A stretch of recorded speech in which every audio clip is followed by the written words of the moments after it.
Well, according to the Indiana Department of Natural Resources, around 150 birds in the state have contracted what's being called songbirds disease. Around 40 counties reported birds showing signs of high discharge and neurological disorders.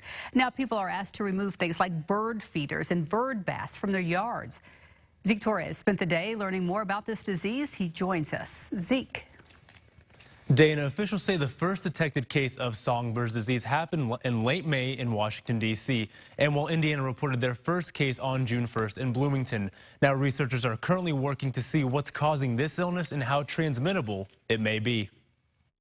A newly found songbirds disease is killing hundreds of birds across the Midwest and East Coast at an alarming rate. Symptoms displayed in birds include eye puffiness, eye discharge, and disorientation. This is something that is much more distributed throughout the East, and something that, since it is so widespread, that it is alarming to us just because there are so many birds with it.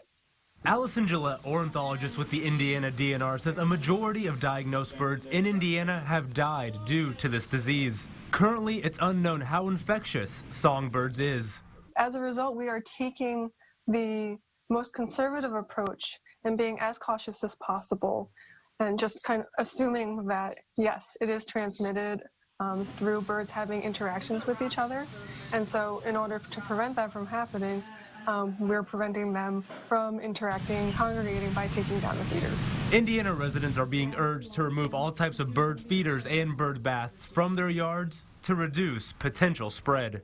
Currently, there are 0 confirmed cases in Vigo County. Naturalist Carissa Lovett says failure to comply with the state's recommendation could potentially result in a bird population decrease. It's very important. The more species we have, the better our environment is.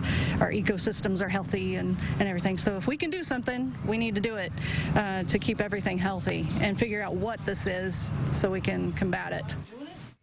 Now, anyone who sees a bird displaying these symptoms is encouraged to report it to the Indiana DNR, and you can do so through our website, mywabashvalley.com. Dana? All right, Zeke, is there any word if this songbirds disease can be transmitted to humans?